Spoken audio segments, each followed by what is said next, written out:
All right, if everybody could take their seats, we'll start here in just a couple of seconds.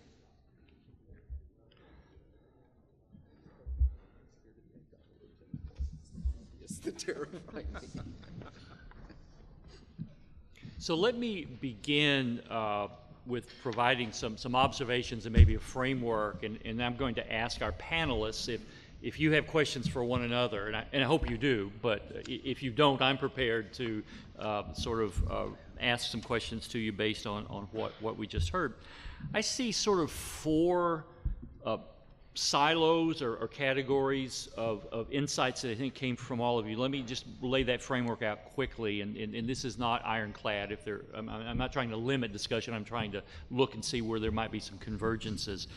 I heard, first of all, that history and context is incredibly important to understanding each of the traditions represented here. In the academic study of religion, there was a day when people sort of looked at the essence of the great world religions. So if you knew the 5 pillars of Islam, you understood the essence, or if you knew the Nicene Creed, you know, if you could say the Shema, it's moved away from that, thank goodness, and so there's a realization that religion today is embedded. It's expressed in context, so that to understand Christianity in Fairfax County doesn't mean you understand Christianity in Iraq, for instance. They're not the same. They're expressed differently. But I heard an affirmation here of that fact, and also the notion of grievances is sometimes driving the historical experience with respect to a persecution or violence is often highly explanatory about the relationship in violence in contemporary times. So the long history of persecution and violence has implications for today. So the historical contextual knowledge is important. Number two, this I think is in terms of leadership and tradition, that interpretation of texts and history and tradition is also very important. That in some senses, each of your traditions are socially embodied arguments that you internally you still discuss. What does it mean? What do our texts mean? What does history mean for us? And in some in different traditions, the breadth of the conflicting interpretation varies, but there is a sense of their ongoing arguments. There's ongoing living into your spirituality, and it's important to understand that. And who gets to do the interpreting is also very important. And if I may, I think if you look globally, sometimes today there's a crisis of authority in many of the world religions. Well, who does get to make the authoritative interpretations of the history and the tradition, and who gets to adjudicate conflicting interpretations? And that has implications and ramifications for violence in some cases. Number three, so that's the question of interpretation and leadership. Then there's the political question. How do these religions interact with political leadership, both in your own space, but in terms, and I think of Israel. Israel, I think, Professor, you named it. Israel's born in a very interesting crossroads of a neighborhood, right? You've got great civilizations colonizing hegemonic armies marching through all the time. That has implications for lived religion if you happen to be a Jew living in Israel over history. So the political context in invading armies, that has something to do with your perspectives on violence. And then the fourth category that you identified, I think, is the question of pluralism. And several of you mentioned this notion of exclusive truth with a capital T. And if you think you have that, what does that have to say about how your community relates to other communities that maybe think they have little t truth or capital T truth? Sifting that, how do you live with a neighbor who thinks their version of truth, capital T, is quite different and maybe even antithetical to your view of truth with a capital T? And inside our traditions, there's a pluralism of responses to that. Certainly in the Christian tradition, there are Christians who hold on to truth with a capital T in a very deeply, almost violent, exclusive way. But there's also a spectrum in Christianity where pluralism is affirmed is a value, not as a scandal, and tolerance and respect can be found with competing notions of truth. So there's a spectrum in Christianity with respect to this question of pluralism and truth with a small t or a large t. And I heard that, I think, through many of you, that each tradition has differing views both within its tradition, but then also how does it engage with other views of truth in other religious communities. So that is background. I'm curious if you have any comments or questions for anyone else based on what you heard this morning.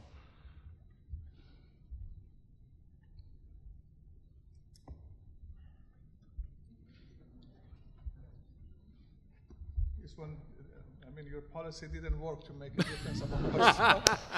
Well, I'm a patient, optimistic guy, so. Thank you very much for giving us this opportunity and moderating this panel, Dr. Casey.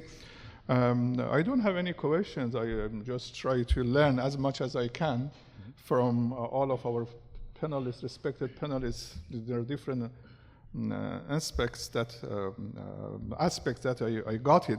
However, I'm very much interested to ask my dear friend who's representing the Buddhist like religion, if I'm right to call it. We have heard a lot.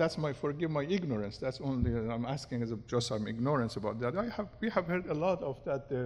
The Buddhist is the religion of peace, and violence is not at all being encouraged.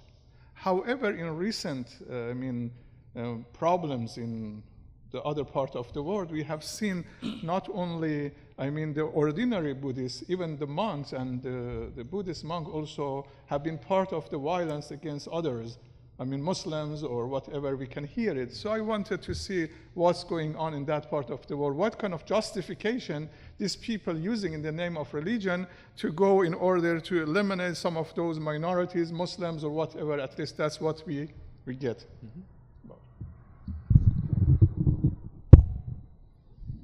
Thank you, my friend. And this is very recently, and this kind of political world, this kind of thing happening in Bangladesh and Burma and border of the Burma. There's the kind of things politically going on, and the things look at this way. The monks are supporters our lay community. If the lay community have the problem, the issues, they have to talk and they have to take, because monks are left the home and they don't have the children or wife or nothing. He's just a homeless, great homeless people. The monks are. They are nothing to lose. And if they are our relatives or parents, our nationality, something happen, they cannot be silenced. They have to speak out. But some, according to their education, according to their political involvement, and that kind of some, the Buddhism, the main teaching, some monks are the forgot and they going beyond that and their own rules. But the Buddha's teaching never ever emphasize or encourage about the violation.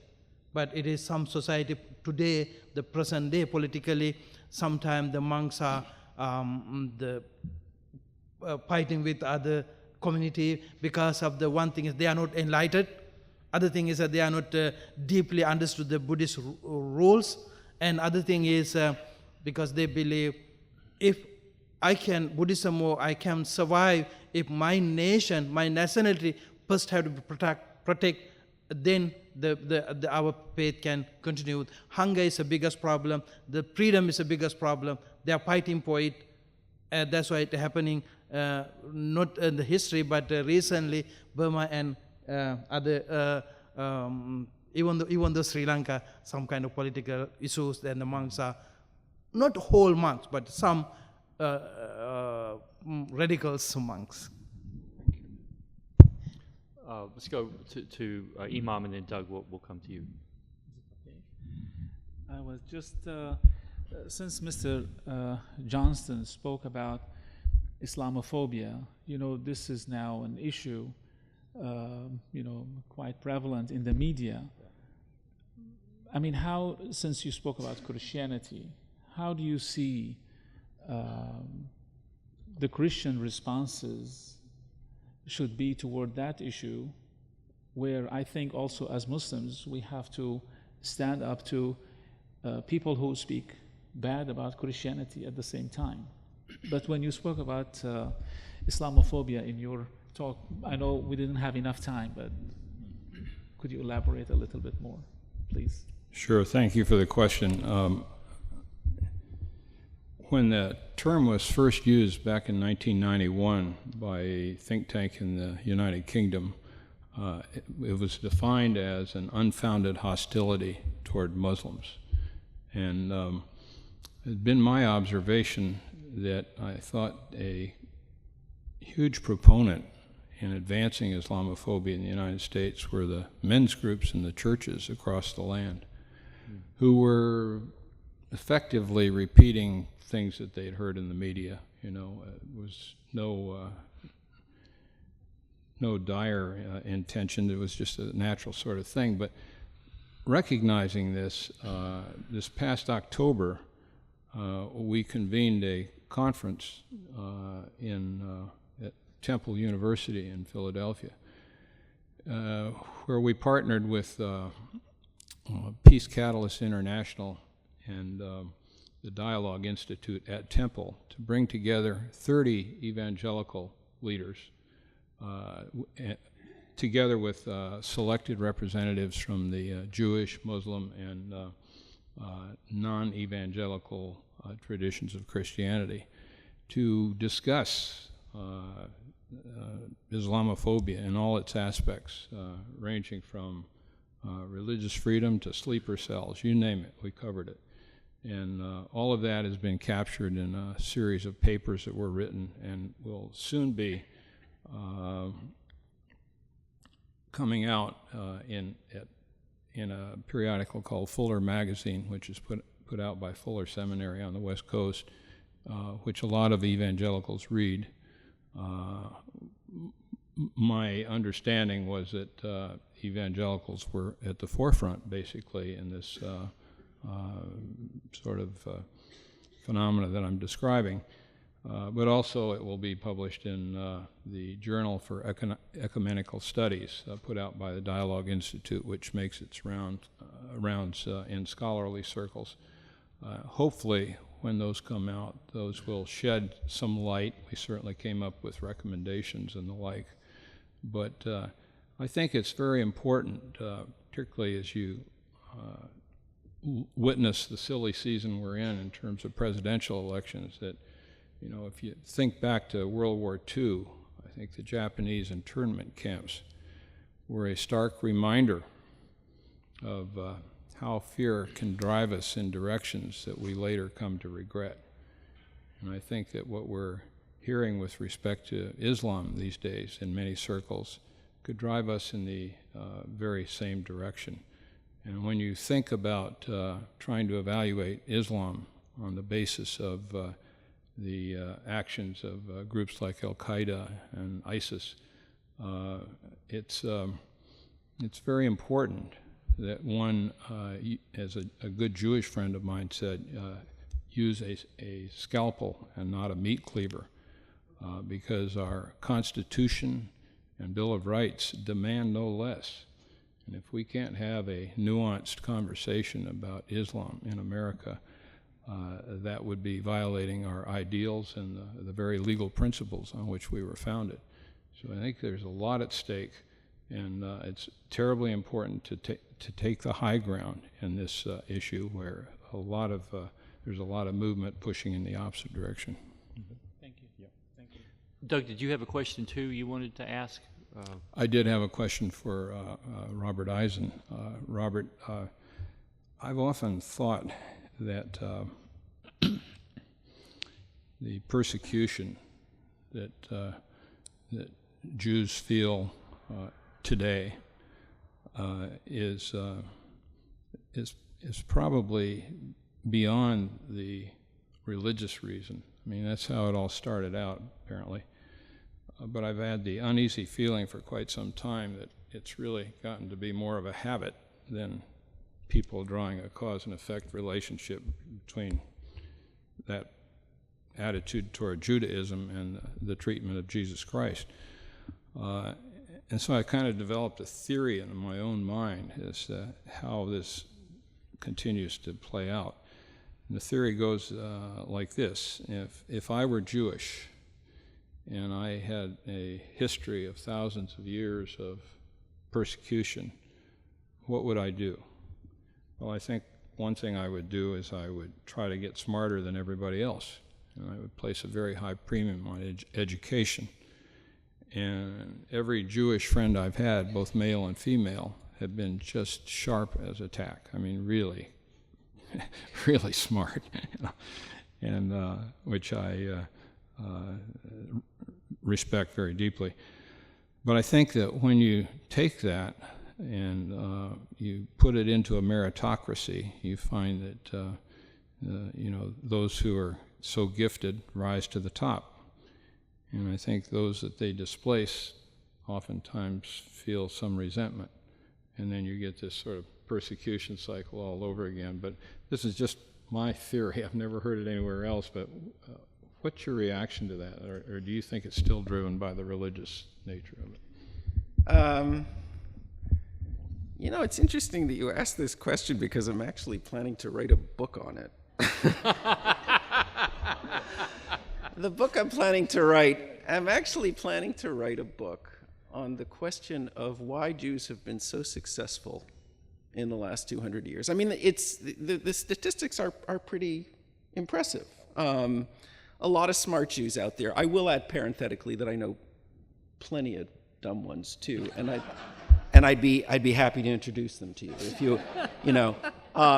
No, I mean, these wild fantasies, the Jews run the entire, control the world. My reaction has always been that I only wish it were true because, I could get my kitchen renovated probably, from one of those Jewish-owned banks, low-interest loan or something. I think a lot of it, is about jealousy, and Jews have done very well. And I think there's some very, I'm actually intrigued myself as to why Jews have done so well. In the Western world. So yes, I think that a lot of it has to do with jealousy, combined with those lingering habits from the Middle Ages, where Jews were considered to be the pariahs for having rejected the Christian message. But you know what? I want to share. Let me use this as an excuse to share a theory of mine, and it's. I hope I don't offend anyone with this because it's meant very sincerely to my Christian friends, and you should know, by the way, I love studying Christianity. I've read the New Testament, through. I teach a course in which I deal with Jews, Christians, and Muslims, peace and violence, and so I'm fascinated by Christianity. I try to put myself into the position of those Jews or those Christians who were looking on a Jewish community in the Middle Ages that did not accept their message. And there's a part of me that actually feels a certain sadness. Because what do you do if you're a Christian and you're looking at a people that is basically, you look at the religion that Jesus was actually sent to. Jesus was a Jew sent to Jews. And they said they weren't interested, right? Everyone else was interested, millions, billions, of Christians, but the only people that, the people he was sent to initially didn't accept him. And it kind of reminds me a little bit of, to take it to the individual psychological level, it's kind of, how do you deal with the parent who's rejected you?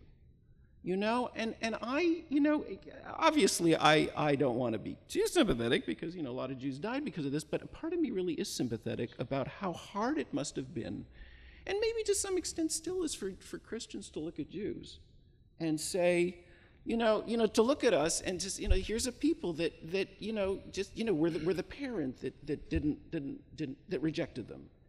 And when you have a parent whom you love, because you love always, there's always that primal love for the parent, but the parent doesn't sort of want you on some level. I think that's very difficult, but let me say very positively that, and here I guess I'm in an institution that's affiliated with Catholicism, the Catholics in the 1960s led the way for all of us in getting past some of these terrible problems. I think, with Vatican II in the early 60s, something happened that has been an inspiration to everybody, that you can really, almost, it's so quickly overturned all of those feelings, and now we're talking in a very different way. So I think it's a lot of, to sum up, it's a little bit of everything. It is partly the jealousy, I think, that happens when people are successful and you're not, and so there's a non-religious element. There is a religious element in here as well that I think is carried over. And the psychology is I haven't even talked about the Jewish psychology towards Christians, which is itself complicated.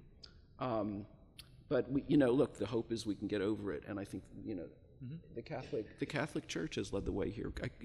More power to them. One last thought on that. Sorry to take up so much time, but it occurs to me that I think it's gotten to be a habit, and that there's kind of a need that society seems to have for scapegoats when things aren't going quite the way they want. And here I think about how the Israeli question with the Arabs, it's as though I'm not sure they really want it solved, because whenever domestic problems perk up, then they turn up the gain on Israel to distract people's attention. You got the exact same thing in Kashmir. I don't think that either India or Pakistan really wants to solve Kashmir. And one can understand that on the Indian side, because they have other states with separatist tendencies, and they're afraid the whole house of cards would come falling down if they gave way on Kashmir. But it's sort of like, again, when problems start percolating on the domestic front, it's very convenient, to distract folks' attention. So I kind of think at a personal level that we have a little bit of that going on too. Well, just to add a sentence, and I think that to some extent Islamophobia served that purpose as well. No, really, and so this is a problem that everybody, and just not to leave the Jews out, we do this too now, I think, with Palestinians. So, I'm an equal opportunity critic. So Doctor, you had a question. I just wanted to touch base on 2 points that you mentioned, one as a comment, the other as a question to the panel. The comment was in terms of when you mentioned about the interpretation of the scriptures, both inter and intra-group interpretation is one of the challenge. Particularly, there has been a major issue of the quote-unquote Indologists, who feel that they have, again, in terms of looking at in terms of the Western lens, have the understanding and knowledge about the scriptures and texts, and but interpret in a completely opposite way of what a practitioner would be looking at in terms of it. So I think that is now coming to a little bit more, clarity, and so that there is going to be an issue on that. But that is just a comment about the whole issue. The question that I have is a little bit sensitive, but I think the whole idea of this to go in depth, for this panel, either from there or from ourselves. I mentioned about, and you also said about the pluralism, and as a opposite of in terms of looking at exclusivity. And I think many of the issues that I would say in India, not as much here, but in India, is the question of conversion.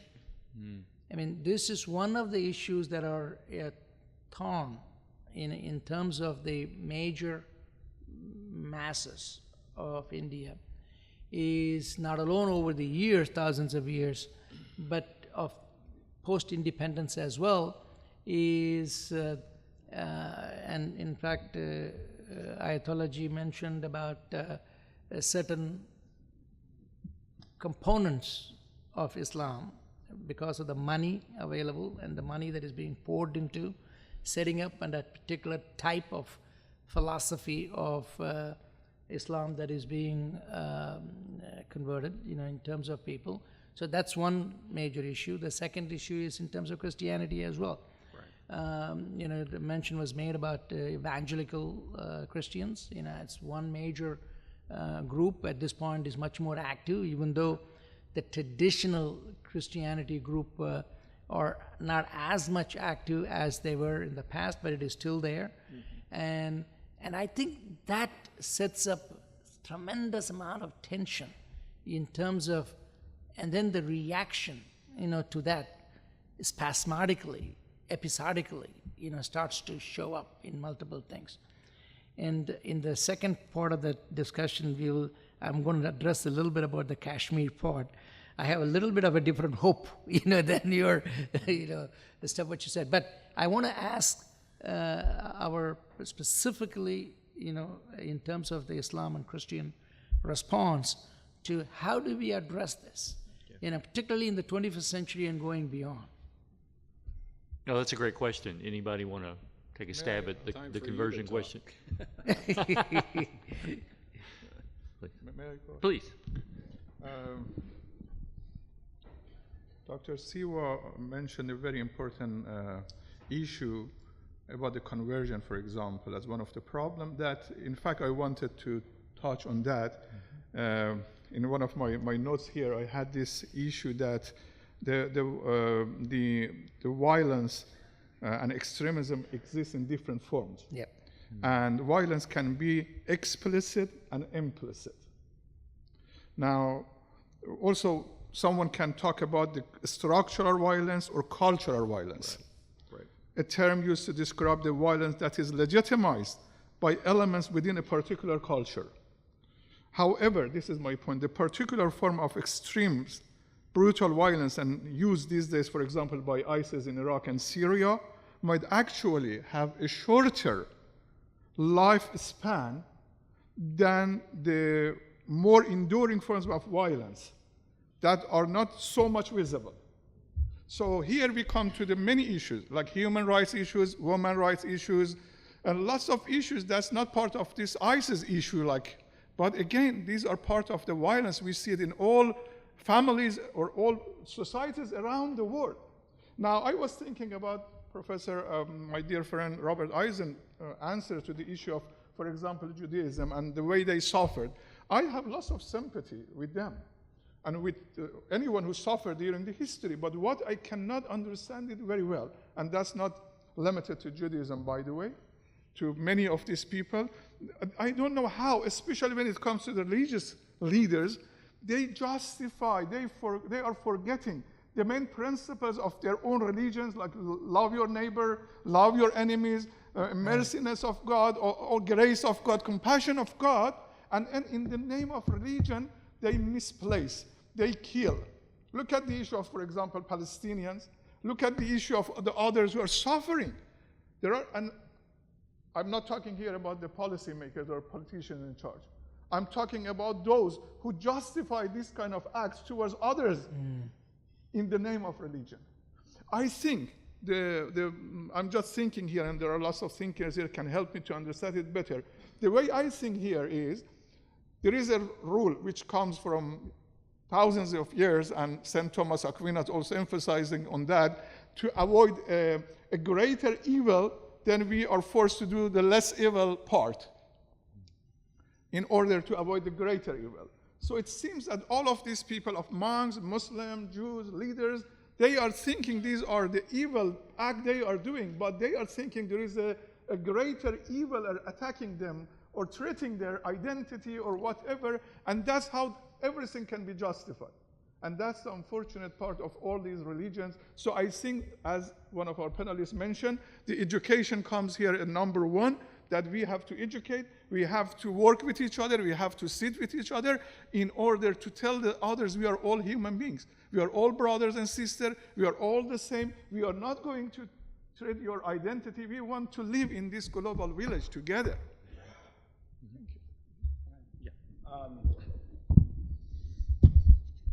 Dr. Irbani is my good friend, so he and I can talk. He and I can talk as brothers. I would say, I'm often asked this question: Jews who have been through so much, how can they be so terrible towards Palestinians? And my answer is always the same: they are terrible towards Palestinians because they have been through so much. Meaning that what you have to do is to understand that when a people has been, expelled, beaten, tortured, killed in large numbers over 3,000 years, they're gonna kind of act like an abused child. The abused child lashes out. The abused child acts out. The abused child will likely abuse others. And so you could ask the same question: how could somebody who's been abused do that? But it actually follows. It's to be expected that when people have suffered from abuse, they will often abuse others because of how deep the wounds are. And look, one of the things that I do when I deal, I've talked a lot about the Israeli-Palestinian conflict over the years, and a lot about the relationship between Jews and Muslims. I see Jews and Muslims having the same problem. Muslims have had to deal with 200 years of humiliating colonialism. Seeing their countries overrun by Western countries. Islam is a very proud religion, believes that it has truth, and Europe moved into the Islamic world very easily and comfortably when they had the power to at the beginning of the 19th century, and in some ways they're still there because of oil, and so Muslims and Arabs have suffered, Palestinians have certainly suffered. And so what you really have are two people, when you have Jews and Palestinians who've been abusing each other because of the fact that they are acting out their frustrations, the deep injury that they've had. They're replaying the tapes. And I could go on. I could talk about Christianity as well, but I'll stop here. Okay, but I think that helps explain things. I think it's right, and it also, I think, in an interesting way, also has something to say about the conversion question. I think proselytizing religions that have, frankly, had more political power have deep trouble seeing what's the problem. But if you've been on the receiving end, if you're the target of major centuries-old conversion attempts on the part of some of these larger, more powerful religious groups, that has an impact over time on your community that you're viewed as a target. And so it's very, very hard to unspool that. There is an interesting space here where I think this is played out differently now, is in the religiously motivated development and humanitarian relief space. There was a day, at least among Christian groups, where it was the sort of stereotypical, here's a sandwich, but here's a conversion tract. In order to get the sandwich, we dangle the conversion opportunity. But most of the larger, not all of them, but most of the larger Christian humanitarian aid groups have now taken a non-conversionist stance where here's the relief, and oh, by the way, there is no sermon, there is no proselytizing tract that we extort from you. And so that's really happened since World War II. So this is one area where the conversion space has shrunk, at least among global Christian groups. Now, some of them are still in that older mode today. They've not all disappeared, but you look at World Vision, you look at Catholic Relief, and you don't see these conversionist impulses there that may have been there in an earlier era. This is, I guess what I'm saying, it's an evolving conversation now. It's not where it was in 1945 at the end of World War II, where, that really was the catalytic moment when you had a lot of American Christian soldiers coming back, having seen part of the globe they'd never seen before, and then that sort of released this great conversionist wave, particularly among American Protestant Christians. But that movement has now evolved to a much different place with respect to conversion. So it's not a static, it's a dynamic question. Even that isn't totally safe because in Sri Lanka, remember, they almost passed legislation that made it, they not only forbade attempts at conversion, but even providing humanitarian assistance with no conversion dimension. They were outlawing that as being... Which is not unintelligible. It's understandable why some countries would say, we don't want either one. Whether you agree with it or not is another question, but at least it is. But then I think that's the second dynamic, is when governments enter into the question about conversion or non-conversion. And again, I can't sort that, but that complexifies the question when a country says, in fact, it's illegal for a person to convert from religion A to religion B. or That's the whole aspect of it, is in terms of, there is a reaction.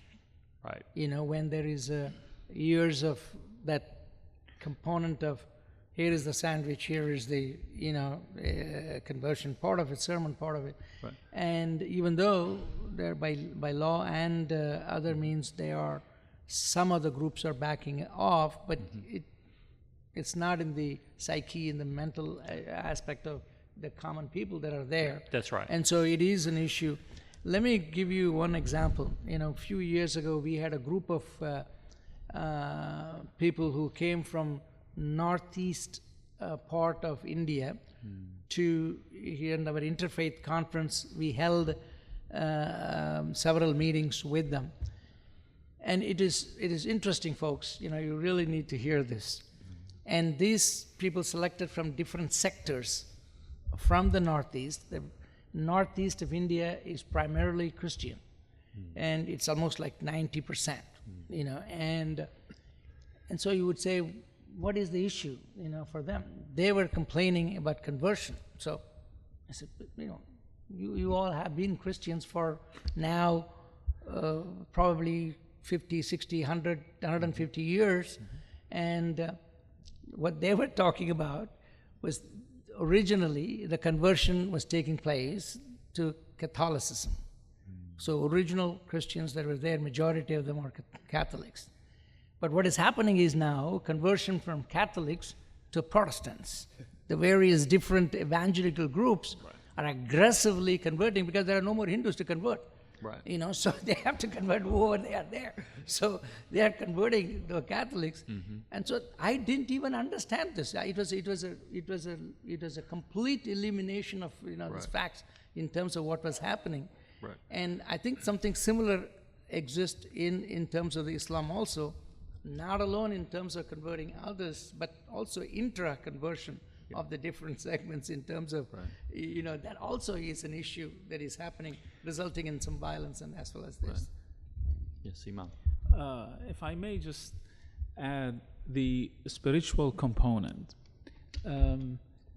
We read always in the Quran that there is compassion, which is the beginning of each chapter in the Quran. Bismillah ar-Rahman ar-Rahim, in the name of God, the compassionate, the merciful. As if, I say it in my sermons, as if God is saying, first, before you go any further to the text, did you understand that I am the compassionate, the merciful? Because if you didn't understand this, before you go anywhere in the text, stop and go back. Did you understand that I am the compassionate, the merciful Lord? Okay, if you got this, now go and read the text. The theology, and by the way, this is repeated 114 times, and there are 114 chapters. You start with the theology, but you have to end up in spirituality. You start with the text, but then you have to end up with the Spirit of God. Once you end up there, then you don't see all of these colors anymore. But this is really hard, and it requires training.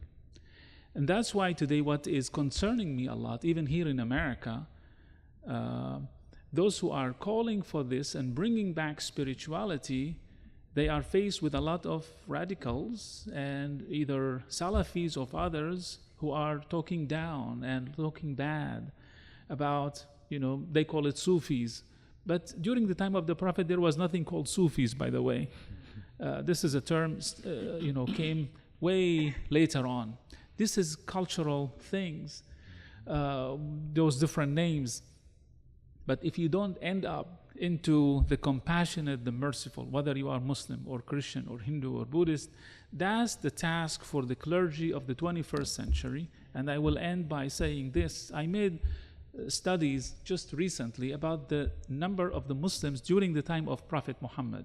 And before his death, sallallahu alaihi wasallam, they were close to 65,000 to 70,000 in Medina. Today, 1.5 billion Muslims around the world. I mean, here in this room, if you have 100 people, you have 100 perspectives of the same issues. The same thing within Islam. So that's where we have seen within the Muslim community, as Ayatollah spoke, that even 20 years after the death of Prophet Muhammad, we ended up into divisions, and Sunnah and Shia, until this day, we are suffering from that. So unless you end up into the compassionate, the merciful, we will be suffering a lot, because there are certain things when it comes to the text, or my opinion and your opinion, my mazhab, school of thought, and your mazhab, school of thought. Muslims fought each other over the history, Hanafi, Shafi'i, Maliki, or today Sunnah and Shia. But unless you graduate, so people here, I mean, when they read about Rumi's religion, is compassionate, the merciful. So we have about 45 minutes left, and I don't want to cut off this conversation because I think we could keep going. But being cognizant of the fact we've got 45 minutes, why don't we now pivot to the audience? So I think we have two microphones. So we'll toggle between the two of you, and let me establish a couple of ground rules. First, tell us who you are, and if you have an institutional affiliation, please do that. And I heard the greatest moderator quip about Q&A about 5 years ago, and they said, please disguise your comment as a question. So I'm going to steal that. But try to be brief, and if you really have to make a speech, keep it short. But please end it with a quick question, and that way we'll have more people have a chance to and if you want to address it to a specific person, please do so. So why don't we start over here? Why don't you grab someone and... Yes, sir. Bill Fennell. I went to school here. Each speaker has, or many of you have alluded to the times of peaceful coexistence interrupted by when troubles arose. Can any of the speakers talk to characteristics of those peaceful times? Would those provide us any guidance here? Thank you.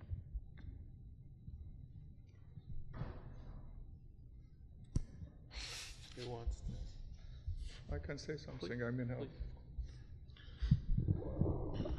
I mean, we shouldn't go even back to the history to find coexistence of the people around the world. Even today, as it was mentioned also, there are in many different places that people are living with each other. Let's take, for example, Iran, as country I'm coming from. Although in terms of politics, as you know, that there is a huge differences and problem between Israelis and Iranians in terms of policy. But if you look at the Jewish community, for example, as the largest minorities in the region, relatively speaking, they are enjoying in the best way possible. I mean, as a minority, in Iran, they have a member of parliament, they have like different kind of freedom of exercising their own like activities, their own religions. I myself, I mean, have been grow up next to the Armenians. And so if you go back now to Lebanon, for example, to many of these countries, even Syria. So if we see this kind of problem, we have to be, we have to understand that this is not just limited to the extremist Islamic violence or religious violence. There are, as we said, many factors beyond that. I mean, Syrians, Lebanese, and others, they have been living for centuries. If you go to Lebanon and you pass from village to village, you see one village are Christian, the other village are Sunnis, the other village are Shia. That's the way we have been living together. The Mufti of the northern tributary of Lebanon, who is a close friend of me and Malik Sha'ar, was telling me, and I didn't know that I was his guest, his Sunni Mufti, and I was his guest. He was telling me, my grandmother was a Christian, or my mother, I forgot. So that is how conversion was not a big issue. So let alone if you go back to the golden time and all of these issues. So there are lots of good examples of these people are living with each other in a peaceful situation. Doug. It's probably the most well-known and often cited time is in Moorish Spain, when Islam was in control, and the Christians and the Jews and the Muslims lived together quite peaceably. I think one of the things that's very important for all of us to understand, though, is how easily religion gets manipulated by power politics. Because you had situations in the Balkans where neighbors of different religions lived side by side in peace and harmony until Milosevic came in and stirred the pot and reminded them of things that had happened 600 years earlier, and they ended up doing despicable things to one another. And that's one of our great challenges, is holding our religion to their fundamental tenets, which are about neighborly concern and the betterment of humanity and one's relationship with one's creator. But unfortunately, these periods of peaceful coexistence are almost inevitably disrupted at some point in time because of the political dimension. So. Let's take a question from this side.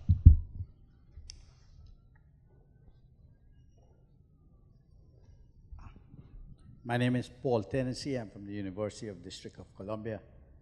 Among the subjects I teach is diversity and global security at national security. My question is this. Are we having this debate because we have not gone beyond the post-Cold War issues that drove the debate during that time? And by that I mean this. As I recall studying in Europe, Latin America, and here in North America during the 60s and 70s, what dominated was the Christian Marxist dialogue. And what was considered extremist was what was referred to as different tendencies of anarchism, which was rejected both in Europe and around the world. In Latin America, we had guerrilla movements, Castroism and guerrilla movements almost in every mountain in Latin America. And we consider that extremism, but not in the sense that we are looking at extremism today and tied in the particular way. We also had the independence struggles during the Cold War that legitimately accepted use of violence and so forth. Kenyatta and Indonesia and other countries. Then we had Izquierda Cristiana, leftist Christians. Camilo Torres, the Colombian priest, took up the guns and fought. So it was a debate, and we also had to add a bit within the Catholic Church, theology liberation, and the issues that our church was sleeping. Now, if you look at all that, the debate had a different context, as you all have mentioned. And today, it seems to me we are going back to a debate that its context is the medieval times. What has happened? Why didn't we move into transition into a post-Cold War context? You know, it's like today, I just don't want to confuse the debate now, but people talk about race issue, pre-Obama and post-Obama. That Okay, kind of thing. okay. Why don't we take your question? So let's pitch that to the panel, please. I just met Paul during the break, and he's a fellow academic, and he's asked a very academic question, so I'd like to answer as an academic. Have we gone back to something medieval? Well, yeah, kind of. I would say medieval or early modern. You see, I'll give you my take, which will be a kind of, how shall I say? It's a kind of a larger overview. That, you know, if we go, let's go back, 500 years.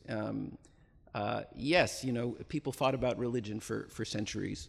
And then, in the 16th and the 17th centuries, Christians fought each other intensively. Protestants and Catholics died by the millions in the wars that occurred after the Protestant Reformation. So finally, sometime in the 18th century, they start to say, we're kind of fed up with this. And this is, the period of enlightenment in which people begin to say religion should not be involved in politics.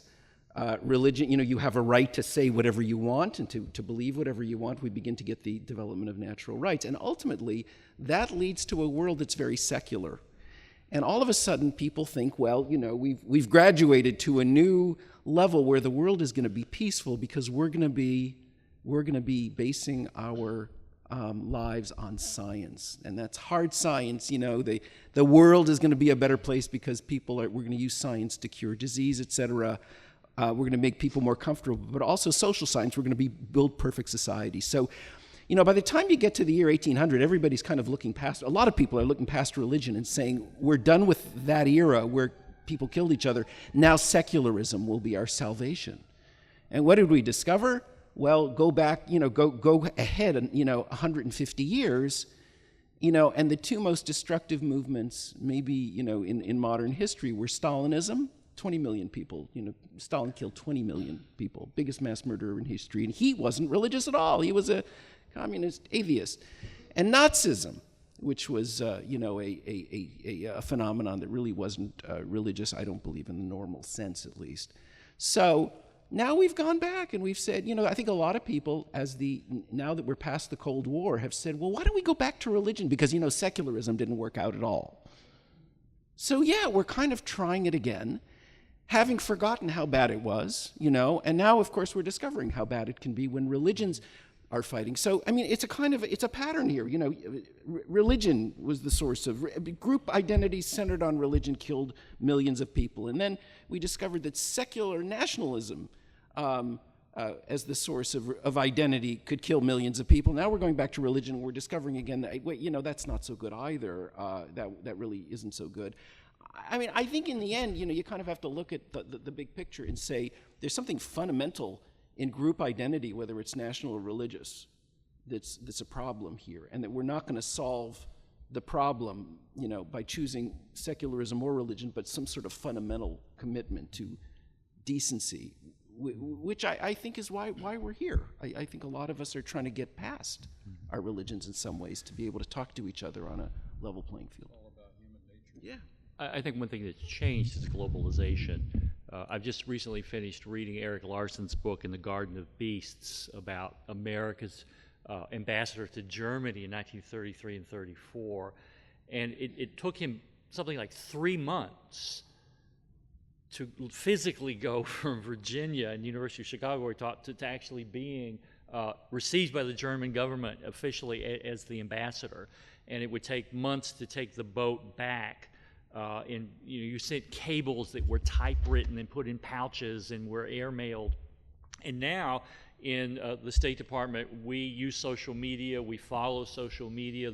There's no interregnum. People are moving. Diplomats now get on planes, and if I wanted to, in 48 hours, I could probably be anywhere in the world to deliver a diplomatic message. Or diplomats can come and see me and register complaints or accolades. And so the great movement now of peoples, I think, is a new dynamic compared even to the Cold War era. Since 1988, 1989, the number of people now displaced, I think we have 20 million refugees, a number that's not been seen since World War II. There's 60 million displaced people if you count internally displaced folks. So the movement, the literal, but also now the electronic movement of ideas in peoples has completely transformed the conversation. So that who was talking about Sunnis and Shia 25 years ago in the United States? It had to be a very select, tiny group of people talking about that. So it's a much more complicated world now because of the mobility of ideas, money, labor, and diplomats and scholars. And so in that sense, we're much more aware if we want to be. And now the displacement now, tens of millions of people, and the pressures that have created those 60 million people are not going to recede anytime soon. The complicating factors politically and environmentally that are pushing people to move across borders, I don't see those trend lines calming down in the near term at all. If anything, the load is going to increase, and that puts pressure on host countries, as we see now in Europe, for instance.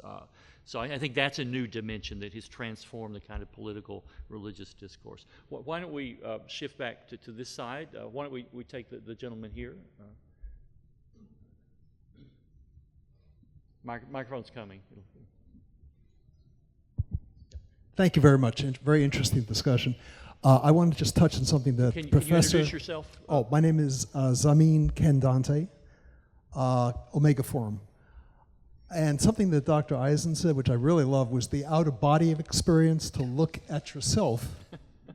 And I just wanted to use that thread and say we're at a time where a lot of forms are breaking down. It's like what may have been very traditional what may have worked in a world where we were very isolated is no longer working. And so asking everyone to do an outer body, what in your tradition is helpful in renewing, reforming, and altering? Sometimes I think my mother has a pair of baby shoes up in the attic, and they're bronzed. And I used to fit into them, and I respect them, and they're beautiful, but I can't walk in them anymore. And there are times that things need to be loosened, but very often the forces in religion hold and bind things, and that's important. It holds a culture. But when a time comes that something needs to alter, what in the traditions can help you to rewrite? I remember the Dalai Lama said something recently. He said, if you found a piece of science disproved a piece of scripture, what would you do? And he said, well, I'd toss the scripture. But that's not a possibility if you're in a sense of having an absolutely revealed scripture that can't alter over time. But this is the dark angel we have to wrestle with in these times. Jacob wrestled with the dark angel. One night the ladder came down from heaven, and the dark angel is actually an aspect of the divine. Buddha also wrestled under a tree with Mara. Okay, so have any out-of-body stories you want to tell, or no? But please, someone want to respond to that question?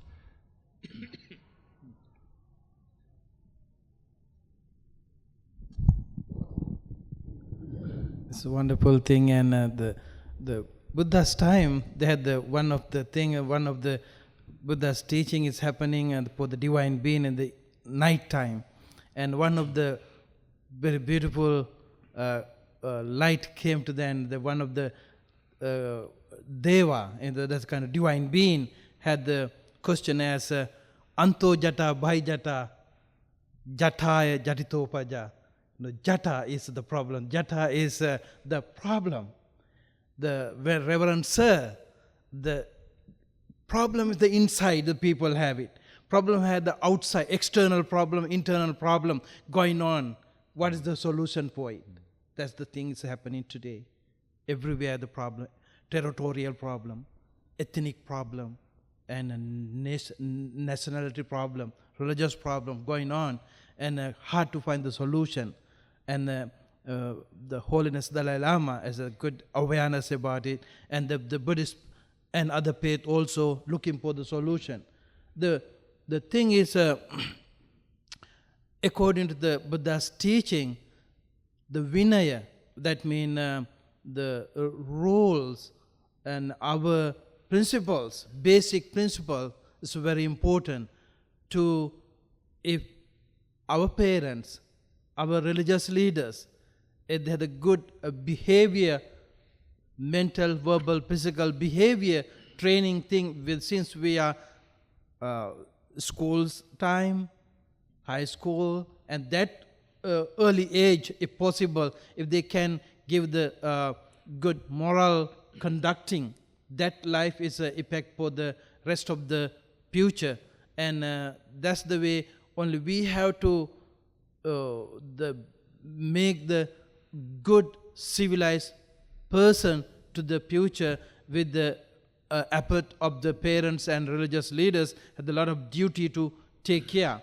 And the Singalovada Sutta is a Digha Nikaya, is one of the sutra emphasizing the how the duties, our society, many different things. And so one thing like student toward to the teacher, that's kind of rules pointed out. That's the sutra called that is called Singalovada Sutra also, and our life that called student should respect the teachers by raising to the grade the teacher whenever he arrive in the polite courtesy for their teacher. The number 2, approaching the teacher to attend and serve to the consult, to cure and to the received advice. Number 3, listen well by paying full undivided attention so as to gain complete understanding. Number 4, performing any practical task and running any required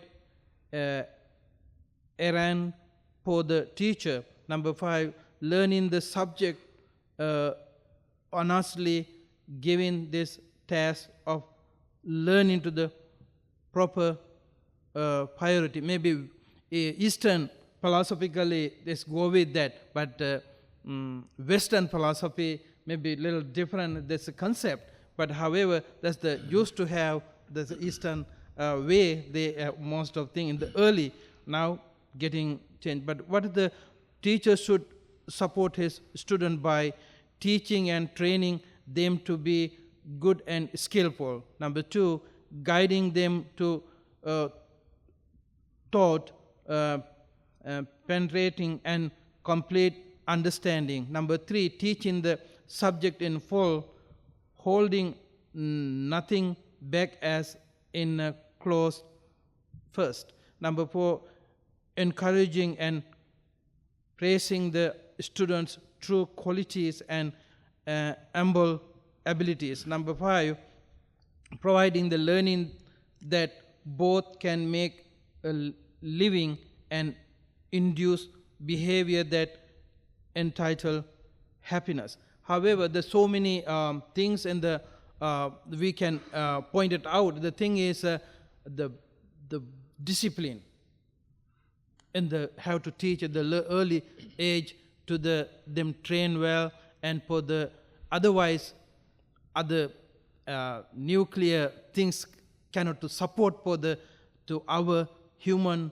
life to produce the good result. So we have responsibility, our religious activities and the parents' responsibility for the take care of our future generation. Otherwise, this will be all the problem out, internal and external problem. As that's the ethical and behavior thing I looking at as a Buddhistic thought, and maybe other may comment may have it. Thank you.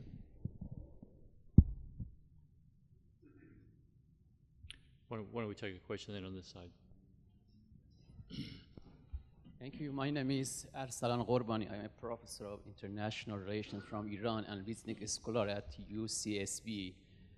I don't have a specific question, but just want to give a comment on the viewpoint of international relations studies and political science. In my perception, I think the creation of the extremists, particularly in the Middle East, according to the Islam, is particularly referred to a state-nation building processing in the Middle East. And that is caused, I think, 3 kinds of crises in the Middle East. The one is crisis of identity, when the people, they feel that their religion is threatened by some interventionists and other powers or other players. And secondly, the crisis of the legitimacy. And thirdly, the crisis of intervention, participation of the people. In my perception, I do believe that all these 3 crises is related to the lack of the process in nation-state building, particularly in some, for example, in Iraq, in some other country in the Middle East. And the main cause of this phenomena is related to the intervention of some other parties, the great powers, for example, United States and European countries. If you see any time that there were any intervention in the Middle East, it did not lead to a productive policy and diplomacy, but it led to the backfire. That was my just opinion. If there is anything else, I am ready to hear about that. Thank you very much. Please. Thank you very much, Dr. Orbani.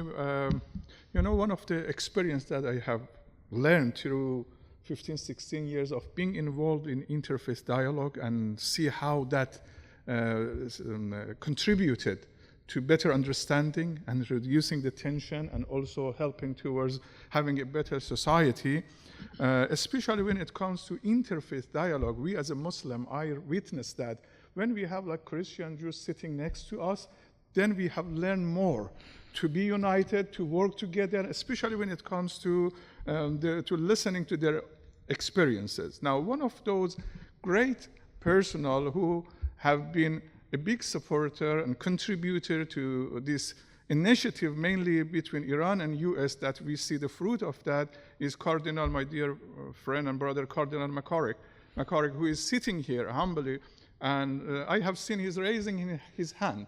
So I wanted just, with your permission, to give a floor to Cardinal to Please. share his ideas. He recently came back from Iraq. So if there is anything you would like to share, then we really appreciate that, Cardinal. Thank you. Thank you. I was going to identify myself as retired, but I have a thought, a question, and a comment. My thought is, what a great thing we have done today, and Father Abbott is there, and I think we ought to say thank you to Abbot James for making this possible for all of us.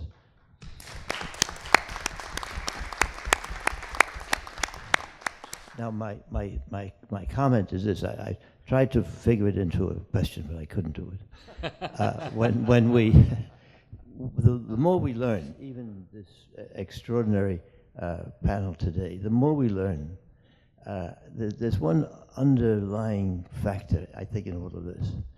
What we have learned about our religions, what we have learned about the great religious books, is that in just about every one of them, there is the notion of the human family, and that we are all brothers and sisters in that one human family, that there is a human dignity, that's a dignity that calls us all, and it is that dignity which you find in the Bible, you find in the Quran, you find in the great writings of the Eastern traditions, but there is a dignity in a human being, and that dignity is important because it binds us together. We are all brothers and sisters.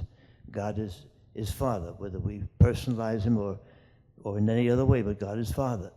And it is that makes a difference in our lives. And that, I think, that makes it possible for us to see, excuse me, to see a new world coming. Now that my question, I really have developed a thought into a question, is this, about the devils don't want me to say this, but about 2 months ago, in Morocco, we had an extraordinary meeting, some of you were there, about called the Marrakesh Declaration. I think I have read it, many of us have read it, but those of you who have read it, could this be a notion for the future that could bring us all together? I think it can be, and you might have mentioned that. Thank you. I can just have a footnote. Please. Yes, I was also in this Marrakesh conference about 2 months ago. It was talking about the rights of minorities in the Muslim countries based on the Medina constitutions. So I highly recommend, then we have, as Cardinal said, we had a declaration signed by participants, where about 300 from different people around the world. I highly recommend you just Google it and you will find it. And I agree with Cardinal, that can be a starting point for everyone to work. But what was one of the very interesting areas that I saw in the Constitution of Medina, when Prophet Muhammad, peace be upon him, signed that treaty with the others, they called all of them as a ummah, as a nation. So they did not make a distinction. Now these days, unfortunately, there is a kind of somehow distortion, then the ummah applies only to the Muslim. But in the Constitution of Medina, the word of ummah is wider. It includes Christians, Jews, people who were living there and enjoying the time of being together. So there are lots of good starting points within the tradition of Prophet Muhammad, within the Constitution of Medina, and the rest of the companion of the Prophet that had been, unfortunately, either distorted or put aside, and some distortion now just representing themselves as the voice of Islam.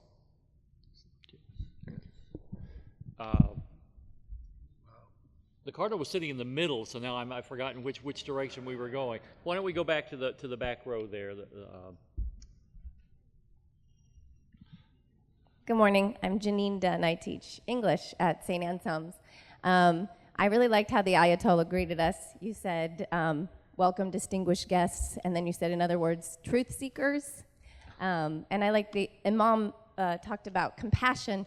And so what I just wondered, in teaching English at St. Anselm's, we always seem to transcend rules and rigidity and find compassion for whoever's voice is speaking in the text. And so I was just wondering if you personally had any non-religious text that influenced your compassion and your spirituality, and if there are some that are being taught broadly beyond the ones I'd be familiar with the Western canon, that people around the world are learning from and becoming more spiritual because they've read these voices from fellow humans. It's a great question. Anybody want to take a stab at that? I can address it in a slightly different way, but it may not address what you talked about. But from the Interfaith Conference, to allow for people to be able to read about the other religions, so that it is not just they have the knowledge about their own religion, but learn about the other religions in a structured way. So there are about 40 questions that are answered by each religion. In fact, the ones that are answered are by the practitioners, going back to what you were talking about, who is interpreting. Yeah. So the interpretations are done by those practitioners, and it is called STAR, S-T-A-R. This is about teaching about religion, and this is a text that can be used in the schools and in Sunday classes and others, where about 11 religions address the same questions, and that is something that, in one way, might give you some idea about what we can teach to the students when they are coming up in the younger age, and this can be used by those who are adults as well as college people. But I think this is one particular way of making that happen. If I may just add to that, from my experience working with the ECA, with the Office of Youth Exchange, with the YES program, some of you may be aware of this. That's in the State Department. Yes. I had to say that. Okay. With the Bureau of Education and Cultural Affairs at the State Department, and working with the Office of Youth Exchange, working with the high school students who come to the United States from almost 66 countries. I happen to be working with a program called the YES program that is the majority, or 80%, are Muslims students. I have been working with them now since 2005 until now, but we started a conference not only for the Muslim youth who are coming to the United States, but for all the youth. And their organizations send them to this conference because it teaches about the importance of diversity, cultural diversity, and religious diversity that we see it here in the United States. The conference is called Better Understanding, for better word. It's known as a BUBW. But I really see now that this is extremely important also for imams in other countries to see the experience of Muslims living in America and the way we are blessed to have this kind of diversity and blessed to have this religious and cultural, which teaches leadership. One of the things we are blessed to have also here in this country, that the youth, since they are in kindergarten and elementary, they are taught, leadership. That kind of leadership, how to lead and lead a change also, that's not existing in the Middle East, the one I knew when I was living in Syria. In most of the Middle East, you are not allowed to be a leader. And we graduate imams and we graduate scholars, but not leaders. That kind of concept of leadership is taught here in America. And that's where I really feel that the Muslims who are living in America, they can bring reform and leadership to Muslims in Europe, Muslims in the Middle East, Africa, and everywhere. And that's where I really feel that this kind of programs within the State Department are extremely important. But one of the things also, working with the Office of Public Diplomacy and traveling with different speakers' programs, is that I wish that also the State Department do more effective follow-up to the great programs they have here, but also when the students go back. Excuse me, what was the question, if you can just tell me? She was asking what texts can you suggest to be secular texts, am I right? Yes. Yes, secular texts she's asking. So let me just address that if you don't mind. May I? Yeah. Yes, you know, to be honest with you, it goes back to the definition of what you mean really by religion, and also what do you mean by secular text as well. Having said that, if we don't take like philosophical text as a religious text, although there are some claiming that, however, so for me, philosophy played a very important role in my life. In fact, changed the whole my perspective and pictures, and myself not only studied Islamic philosophy, so-called, again, if we believe in that, it has Islamic philosophy. I studied in depth Western philosophy, which I got my PhD on that. And so I highly recommend, and that was my point, that a country, a society, schools without philosophy, without learning how to think, how to reflect, without critical thinking, that cannot go anywhere. So that's the point. Then if you want, you can come back to me later, and I can highly recommend you some different kind of texts. If you haven't started yet, giving you some recommendation from ancient time up to the present time. However, there are some novels, there are some, as you know that, there are some poems, literatures. If you want to call them secular, that's fine. These have lots of impact in my life. Then I can tell you later. Maybe, please.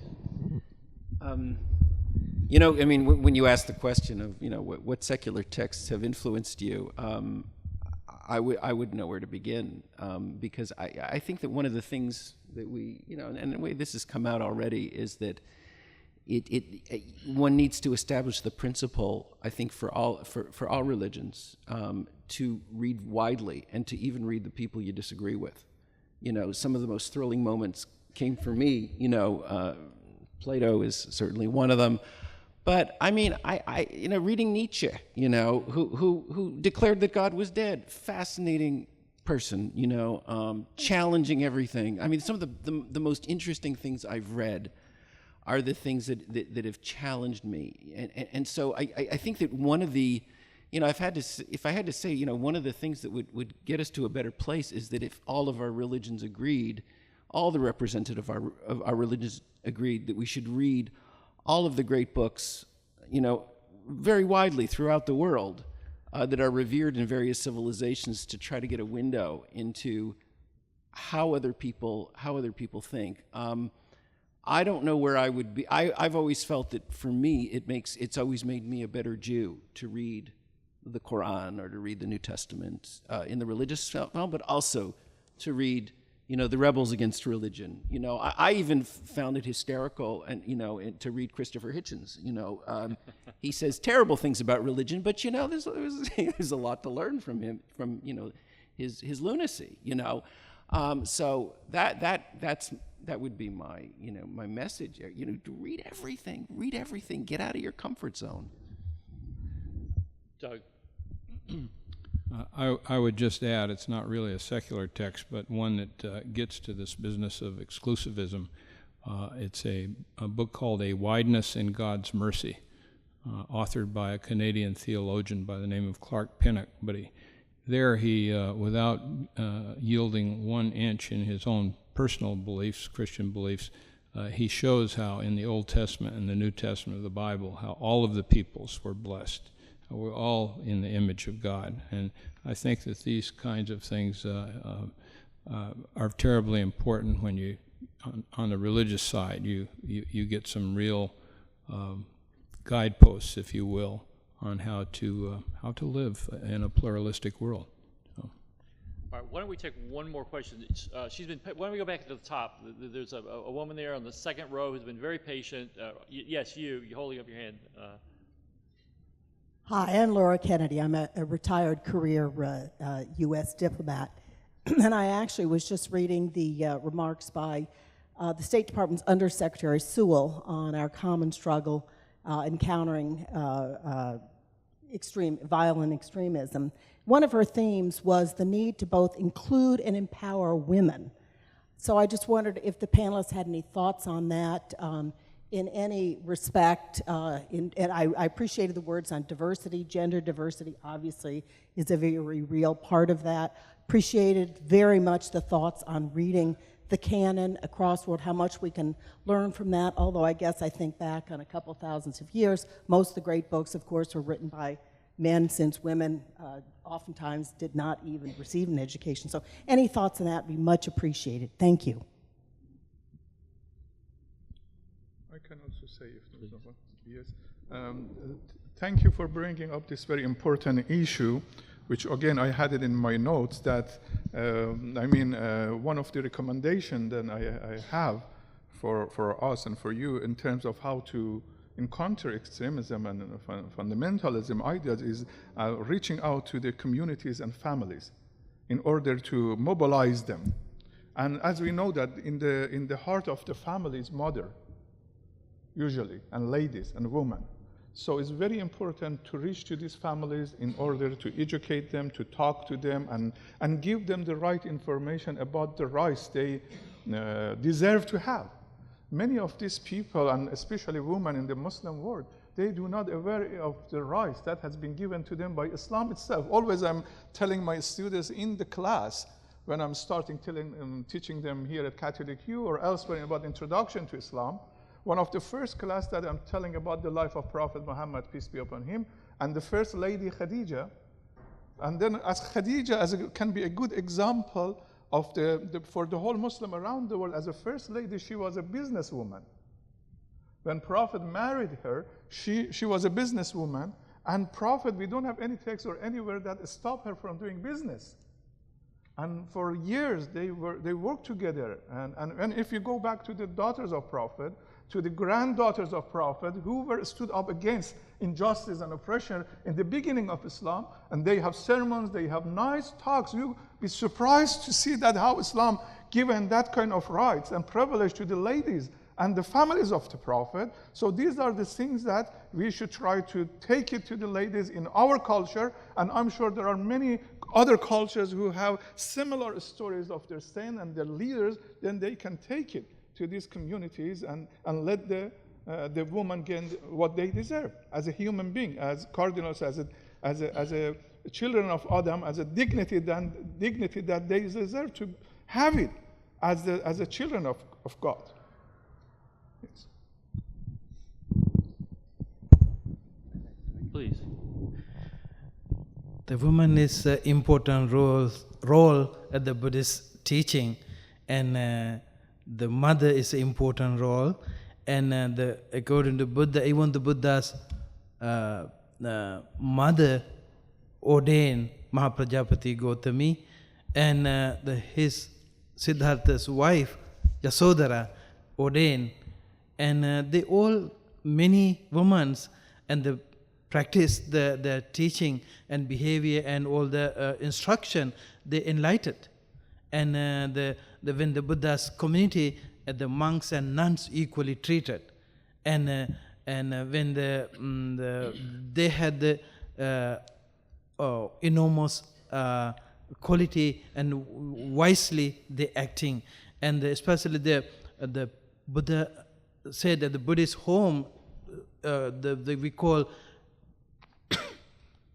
parents are home Buddha, mother and father is the respect. If you don't need to go to every day go to the temple to worship while you have your parent at home. The parent, especially mother, had a great quality, metta, karuna, mudita, upekha. That great quality the parents holding. Metta mean kindness, friendly manner, loving friendly manner, and karuna is a compassionate, and mudita is the mudita is a sympathetic joy, upekha is equanimity. That's a great quality the parents taught to the children. Then children respect to the mother. Mother is a so great place according to Buddhist teaching. They always highly appreciate, even the Asia, Indira Gandhi and Srimao Bandaranayake and all other politicians also. The lady was the leader of the society too. They have the great power. They can do a lot of things and they are not discrimination. They have the equal power. They have the great ability to do the things to do the society. They are very important role of our society. We're about to run out of time, so let me respond quickly to kind of from a State Department perspective. In our office of the Office of Religion and Global Affairs, we're very self-conscious about engaging religious actors, not religious leaders, because sadly, religious leaders tend to be gendered around the world. You get men of a certain age, typically, if you just meet with official leaders. That's not true universally, but that is certainly the sort of demographic norm. So we're trying to be very self-conscious in engaging whole communities, not just simply the official leaders. Secondly, I guess it was yesterday, the Secretary, we convened our annual Women of Courage Awards, and you can find that on our State Department Twitter feed and on the blog post as well. And maybe the last thing to say, most importantly, Ambassador Kathy Russell runs the Global Women's Issue Office, which is also in the Secretary's Bureau, as is ours. And so we are working very hard explicitly to address gender across the globe in all realms of our diplomacy. I would argue the composition of the Foreign Service, as well as the entire State Department, is improving from a gender perspective. It's not perfect. We have a long way to go, but at least I think the trend lines are going in the right direction. So our diplomacy can no longer be blind to women and to girls and their impact and their vital role around the world. And so we're trying to align our institution to reflect the realization, the philosophical realization we have had. And while we've got a ways to go, I think we have made some pretty dramatic promise. We are out of time. Normally I would allow everyone like 2 minutes of concluding remarks, but we'd be here for another half an hour. So thank you to the Abbot, thank you to all of you, and please let's thank our panelists.